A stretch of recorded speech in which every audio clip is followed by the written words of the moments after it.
A formação do povo dos Estados Unidos, ela tem um pouco de lembrança do Brasil, né? São dois povos com bastante influência dos ameríndios, né, dos povos autóctones que já estavam aqui, da vinda de imigrantes europeus, de colonizadores europeus, e depois da vinda de negros escravizados na África. As principais diferenças, então, apesar dessa origem estrutural semelhante, há algumas diferenças que merecem destaque. Primeira é que no Brasil vieram, e faz parte desse período de formação do povo brasileiro do período colonial, especialmente portugueses, ainda que com certa influência espanhola por causa dos vizinhos, né, da questão do Tratado de Tordesilhas e do Tratado de Santo Ildefonso. A questão dos franceses e suas duas tentativas efêmeras, né, de colônia em França Antártica e França Equinocial, e de holandeses na questão ali no Nordeste, né, no Brasil holandês. Mas predominou-se nesse primeiro momento portugueses. Na formação dos Estados Unidos, não. Há um predomínio de ingleses, mas há uma forte influência francesa em alguns estados e espanhola também. O Brasil também acabou tendo uma miscigenação maior, né? Houve bastante relacionamento e filhos entre brancos, negros e índios, mais do que nos Estados Unidos. Ainda que em geral no Brasil isso nunca tenha acontecido de forma harmoniosa, sempre com muita violência, como nos é característico, mas houve essa miscigenação maior. Nos Estados Unidos essa miscigenação foi bem menor. E também o Brasil recebeu muito mais escravos que os Estados Unidos, né? Então a influência negra no Brasil é bastante superior aos Estados Unidos. Após a independência de ambos os países tornaram-se forte polo de imigração, de atrair imigrantes, especialmente no fim do século XIX. Tanto o Brasil quanto os Estados Unidos, muitos italianos, tanto o Brasil quanto os Estados Unidos, muitos alemães, e Estados Unidos, muitos irlandeses e chineses, né? Muitos chineses, inclusive, para construir as ferrovias americanas. No Brasil não vieram quase nenhum irlandês e pouquíssimos chineses. Nossos orientais, a maior parte dos orientais foram os japoneses. E a partir do século XX, os Estados Unidos continuou sendo um polo de atração de imigrantes. Então, os Estados Unidos têm muita imigração até hoje. Então, eu até brinquei aqui, desde sempre até hoje, e o Brasil já não. O Brasil oscila, né? Períodos de maior prosperidade econômica, mais imigração. Períodos de menor prosperidade econômica, mais emigração. Daí que os Estados Unidos têm esse curioso tipo sociológico chamado WASP, que é o White Anglo-Saxon Protestant. Esse WASP é considerado, sobre algumas teorias racistas e eugenistas americanas, o estadunidense padrão, o estadunidense verdadeiro, que é branco, de origem anglo-saxônica, ou seja, não é francês nem espanhol, origem inglesa, e protestante, para diferenciar também dos irlandeses que são predominantemente católicos. Então esse seria o americano padrão, branco, de origem anglo-saxã e protestante. Essa paranoia em classificar raças, etnias, etc., vai tornar os Estados Unidos um dos países mais racistas de todos, com vários problemas raciais. Então os Estados Unidos vai ter uma abolição de escravatura bastante tarde, quase 100 anos após a independência. Então eles ficam independentes em 1776 e a abolição da escravatura vai ser estabelecida apenas em 1865, quase 100 anos depois. E a comunidade afrodescendente dos Estados Unidos só vai começar a ter direitos civis reais a partir dos anos 60 do século XX. Ou seja, são quase 100 anos para entre a independência e a abolição da escravatura, e depois mais quase 100 anos para os negros não mais escravos terem direitos civis, poderem votar, poderem estudar nas mesmas escolas que os brancos, andar nos mesmos ônibus. Então, o racismo dos Estados Unidos ele é muito importante para nós entendermos que tipo de povo são os estadunidenses. Os Estados Unidos também representa uma dicotomia entre dois tipos de colonização. Né? O Nordeste, especialmente as 13 colônias, foi colonizado do ponto de vista do que nós chamamos de colônias de povoamento, né? Baseado no minifúndio, policultor, né? Pequenas propriedades de terra. E é nessas regiões de colônia de povoamento que vai ser basicamente, depois na Guerra de Secessão, a força motriz do que seria o norte-americano abolicionista contra a escravidão. É também nessa região que vai ser iniciada a Revolução Industrial nos Estados Unidos, que vai se industrializar primeiro.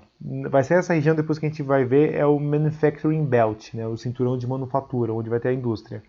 E é essa região nordeste dos Estados Unidos, que é aquele arco ali que pega de Chicago até Nova York, com Washington ao sul, Boston, New Hampshire, Rhode Island ao norte, mas é o nordeste dos Estados Unidos que a gente vai ter mais ou menos muito do que nós pensamos como Estados Unidos. Harvard, por exemplo, que é uma grande universidade, está nessa região, por exemplo, né? O MIT também.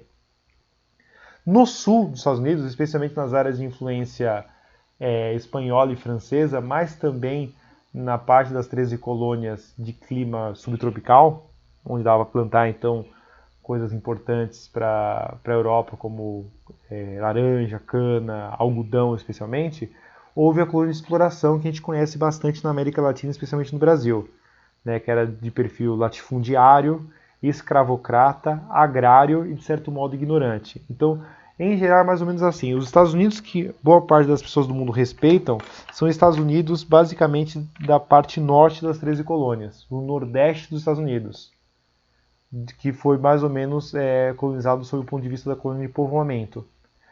A parte sul, que inclusive vai perder a Guerra de Secessão, mas ainda hoje é um dos principais focos de racismo e de políticas reprováveis, ela foi de colônia de exploração tipo América Latina também. Não dá, portanto, para nós entendermos o progresso e a evolução dos Estados Unidos sem entendermos esse grande momento que foi a Guerra de Secessão, que inclusive vai ter no seu cerne, para a sua compreensão, justamente a abolição dos escravos. O que foi a Guerra de Secessão? Uma guerra civil nos Estados Unidos que envolvia duas concepções. A do norte, minifundiária, industrializada, etc., contra o sul, escravocrata, latifundiário e agrário. Então o norte fazia parte da União, que defendia a ideia de que os Estados Unidos deveriam permanecer unidos, e no sul os confederados que advogavam a secessão dos Estados Unidos, a divisão, um novo tipo de país que não seria uma federação, e sim uma confederação, e assim foi.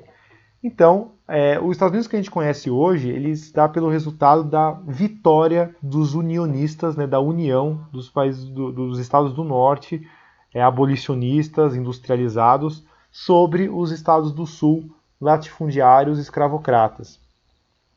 É possível até a gente estender a imaginação que talvez se o resultado fosse o contrário, possivelmente os Estados Unidos seria mais parecido com o Brasil do que é hoje. Mas como foi o norte que ganhou a Guerra de Secessão e acabou impondo ao sul seus valores, meio que na marra, isso vai tornar os Estados Unidos a potência industrial, o tipo de desenvolvimento agrário, o desenvolvimento universitário que a gente conhece hoje. Daí que os Estados Unidos, então, eu costumo tratar de forma não científica, mas de forma didática, que existem 4 Estados Unidos nos Estados Unidos. O Nordeste, a Costa Oeste, a Flórida e o resto.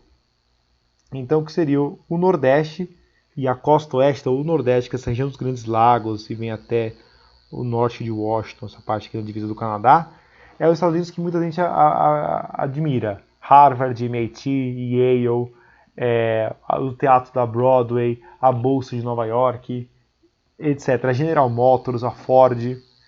E a Costa Oeste também, aqui que tem Hollywood, aqui que então os filmes é muito importante, né? O Vale do Silício, parte de computação, etc.